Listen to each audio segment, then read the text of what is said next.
Hello everyone, today I will show you how to auto-delete YouTube history.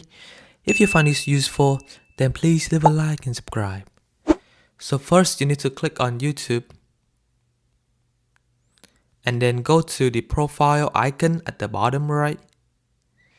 Click on the top setting icon at the top right. Click on manage all history. So right now, my history is set to auto-delete after 36 months. You can change this to however you want it to be. You can auto-delete history for 3 months, 18 months, or 36 months depending on what you want. And once you make the change, you can click on next. And then you're gonna confirm. And you're gonna click on got it.